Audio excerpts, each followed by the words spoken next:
Yes, guys, welcome to Box Football, and welcome back to another edition of the World Cup reaction show.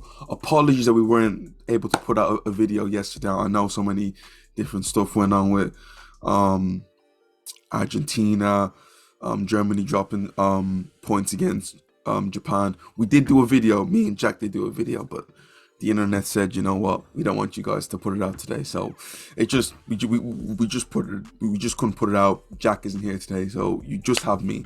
But I'm gonna run down the 4 games I was actually able to watch. I think the last few days I've been busy with coaching, so I haven't been able to watch. But I'm back today. I got to see the majority of the games, and I'm gonna talk about the 5-time champions. Brazil, my favorites to win it, and a lot of people's favorites to win it. They were able to beat Serbia 2-0. Now, I feel like when I was watching the game, when I was watching the start of the game, and I looked at the lineup, I looked at Serbia's lineup, I'm thinking, oof, Milinkovic, Savic, Tadic. You know, they got they got some serious players in there, and I'm thinking, this team can really hurt Brazil if they go at Brazil with the sort of talent that like we're looking at there. Even Mitrovic, who we know has been great in the Premier League, but with the talent that they have there, they can hurt this Brazil team. And the fact that they showed up, and yes, they frustrated Brazil in the first half. I felt Rafinha had the best chance for Brazil. Just the ball just rolled into the keeper's hands, but they frustrated Brazil. You're thinking, cool. First half, you've been able to frustrate Brazil. Can you give a little bit more going forward, especially with the talent job, especially when you have a player like Dusan Vlahovic on the bench, Jovic on the bench, all these sort of players on the bench that can really affect the game. I'm thinking, okay, I want to see more from this team, and they just weren't able to do that. And like Brazil, they huffed and puffed and huffed and puffed and huffed and puffed, and once they broke them down, it was just plain sailing.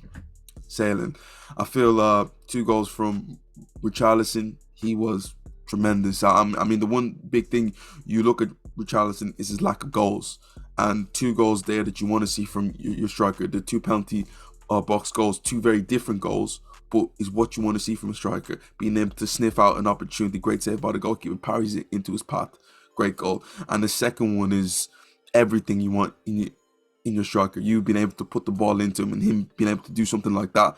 It was a poor touch, but even if it's a poor touch, you have to be able to adjust to what your adjust to your circumstances, and he did. And it's an incredible finish over his head, bicycle kick. What a goal! What the display from him overall. I don't think his performance was outstanding. When you do score 2 goals, and especially 2 goals like the way he was, you hats off to him. I felt Brazil overall. Rafinha is a weird one.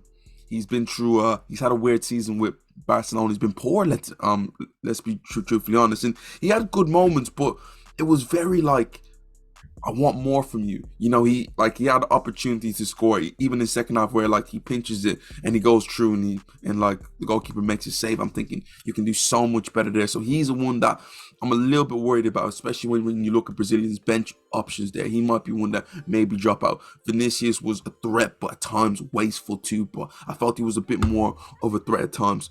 The one that had me a little bit worried, but maybe I shouldn't be worried, was Neymar. I felt that was a very poor performance for a player of his standard. Gave the ball away, some lackadaisical go passing, and that just happens. Maybe it's the fact that everything's been built up for him, and you're expecting this big crescendo, and it might not happen this game, and it might not happen next game for him. But at some point, hopefully Neymar can get the show going for Brazil. But I think the little worry for me is the fact that he came off. He had his jersey over his head, and I'm a little bit worried because you know what happens with Neymar when he gets a few niggles. You know what that can lead to, and I'm not just talking about 1 or 2 games. It might be an end of Neymar's tournament. I just hope he's able to be okay, because Brazil won't be able to win this whole tournament without him. But overall for Brazil, you know, it was plain sailing. That second half was just so one-sided. I felt you could see Serbia were a bit starstruck of what Brazil was. They didn't give to me what they were able to give and really go at Brazil. But overall, if you're Brazil, you're happy with the clean sheet. You're happy with the two goals there. Yes, you want to get a player like Neymar going a little bit more. But 2 goals, teams playing well. I felt the substitutes came on were really effective. Martinelli looked lively. Fred looked lively. Rodrigo looked lively. Even Anthony when he came on. So lots of positives for Brazil overall. Now, guys, let's move over and let's talk about Portugal. And again, a team that I'm cheering on, Ghana. So because I'm Nigerian, I'm going to cheer on all the African teams as much as possible. And Portugal were able to beat a team I was cheering on in Ghana 3-2. And it says 3-2 there, but it was an odd game. It was an odd game from the point of view of all the goals came in the second half. First half was don't know what to really make of it. It was just both teams didn't really give that the lack of quality. Ronaldo had opportunities to score, and like he should have took. There was one header that he kind of mistimed his jump and a header in a way that had him off balance, you know. But that second half, you had the penalty. I don't know where we're going with these penalty stuff now, because from what I've seen is that Ronaldo he's running that pace, but it's a shoulder to shoulder, and he trips over. Ronaldo gets a touch on the ball first, but it wasn't a thing where, to me, it was a clear and obvious foul. I didn't quite understand. It looked more shoulder to shoulder than a back or like a shove. Referee gives the penalty. I felt VAR should help him out a little bit more. Ronaldo was able to dispatch it. But fair play to Ghana. Fair play to Ghana to show a very, very, very good response. I'm getting the goal back from AU. But the big thing for me, after pegging Argentina back, you've 15 minutes to hold on, to take a point, or even try and win it, I feel the Ghanaian manager makes a horrible blunder by making 2 substitutions, and especially to me taking off the guy who just gave you the leading player who assisted the goal. I just didn't understand it. And the awkward thing about it, one of the players that came on, which was Ayu's brother, Jordan Ayew, he gives the ball away that leads to the Portuguese goal. So it's a big blunder on like his part. You probably are not going to see coaches making this sort of weird changes. I've never really understood the player scores and immediately you take him off. And I think it was crazy because there's a video of Ayew kind of hugging everybody as he just come off, and he turned around and Portugal ended up scoring. But as much as Portugal ended up taking a 3-goal lead, also I want to talk about Rafael Leao.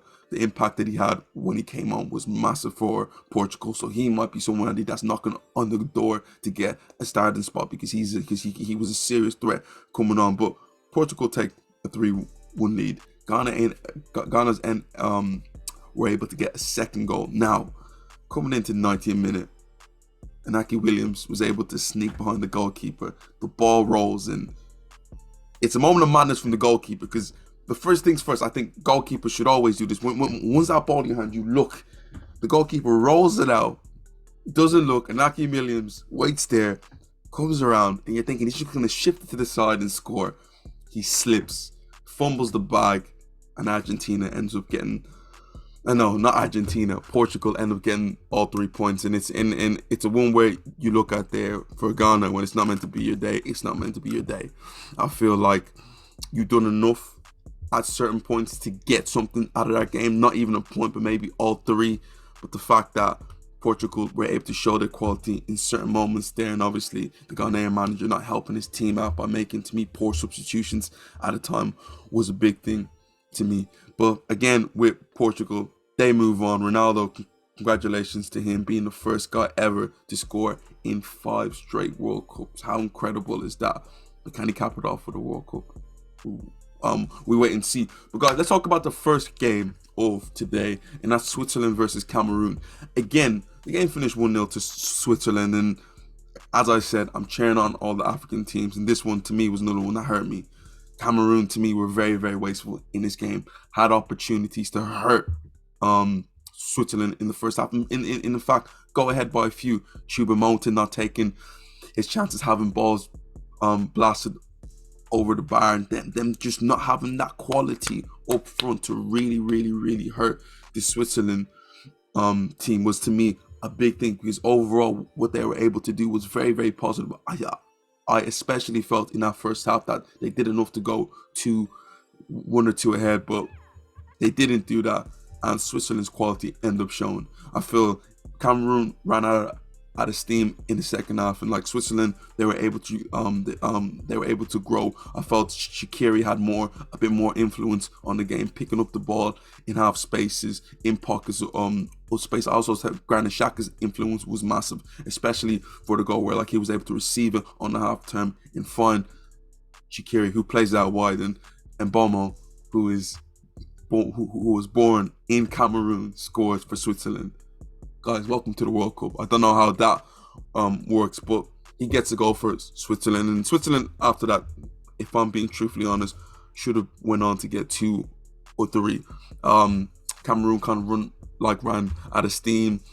Overall, they weren't able to get players forward to help somebody like Choupo-Moting, and Switzerland were able to get chance after chance. Weren't able to take it, but they were able to take all 3 points. And I'm disappointed for Cameroon, but Switzerland, to me, this is the quality of like certain European teams against certain African teams, against most African teams. The fact that, to me, quality just going forward, it's just not a tad bit better. It's just 10 times better than like teams in Africa.